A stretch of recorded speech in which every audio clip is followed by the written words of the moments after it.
Hello students, आज हम शुरू करेंगे सेक्सुअल रिप्रोडक्शन।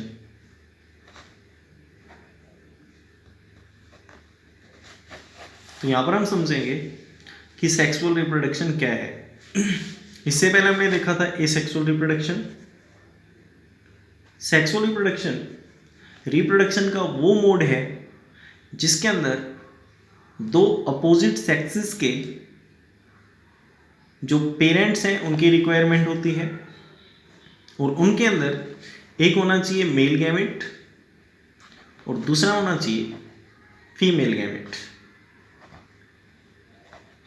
ठीक है, तो मोड ऑफ रिप्रोडक्शन जिसके अंदर union of haploid male gamete and female gamete takes place, that kind of reproduction is known as sexual reproduction.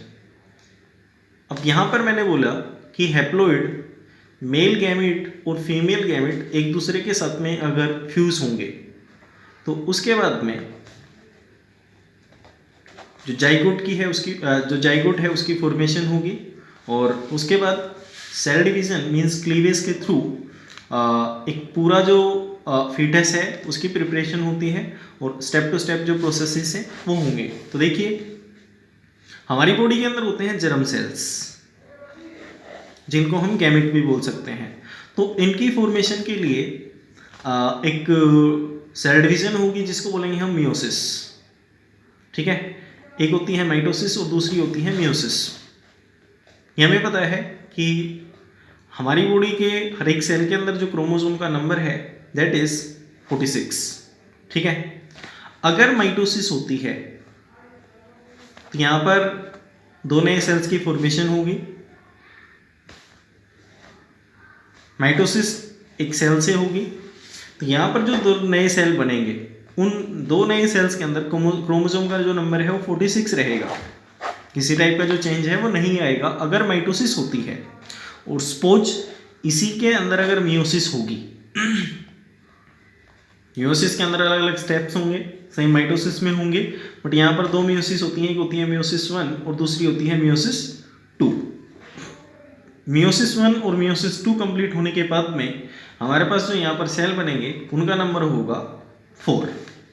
तो ये हमारा एक सोमैटिक सेल है, नॉर्मल सेल है जिसके अंदर क्रोमोसोम का नंबर 46 है। बट मियोसिस की वजह से यहाँ पर जो नए 4 सेल्स का फॉर्मेशन हुआ, इन सेल्स के अंदर क्रोमोसोम का नंबर 23 रहेगा, मतलब इसका हाफ रहेगा। ओके, तो इधर जो हमारे पास मेल गैमेट और फीमेल गैमेट का फॉर्मेशन होता है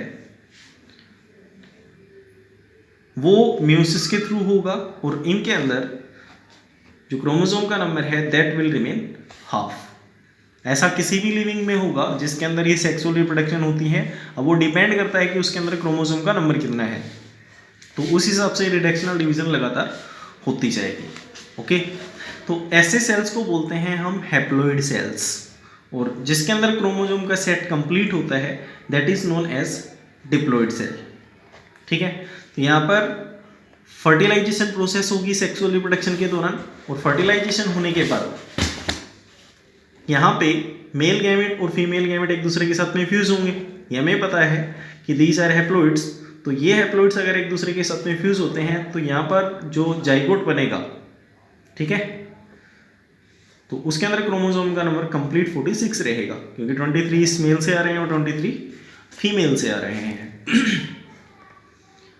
अब जो सेक्सुअल रिप्रोडक्शन है उस सेक्सुअल रिप्रोडक्शन के अंदर कुछ स्टेप्स हैं, कुछ इवेंट्स हैं और ये जो इवेंट्स हैं वो हर एक ऑर्गेनिज्म जो सेक्सुअली रिप्रोड्यूस कर रहा है उसके अंदर ये सेम रहेंगे, चाहे वो एनिमल है, चाहे प्लांट्स हैं या फिर कोई भी दूसरा लिविंग।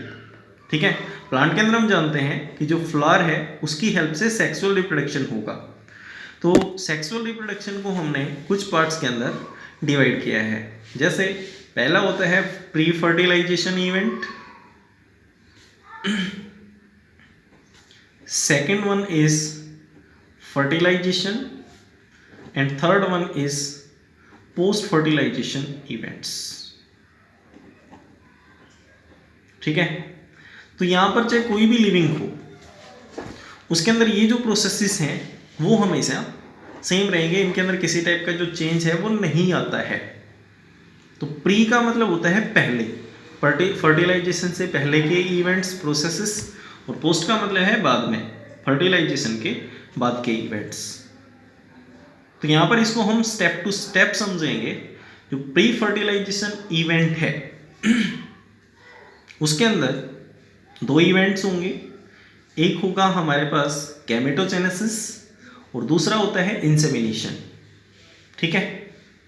बट उससे पहले हम ये जानने की कोशिश करेंगे कि एक ऑर्गेनिज्म अपनी लाइफ स्पेन के किस टाइम के दौरान वो रिप्रोडक्शन करेगा। तो ये हमने फर्स्ट लेक्चर में देखा था कि लाइफ स्पेन को हम अलग अलग पार्ट्स में डिवाइड करते हैं। एक होता है जुवेनाइल फेज, दूसरा होगा मैच्योरिटी फेज जिसको हम रिप्रोडक्टिव फेज भी बोलते हैं, और third one is senescent phase, and last one is death, ठीक है। तो ये हमारे पास 4 इवेंट्स रहेंगे।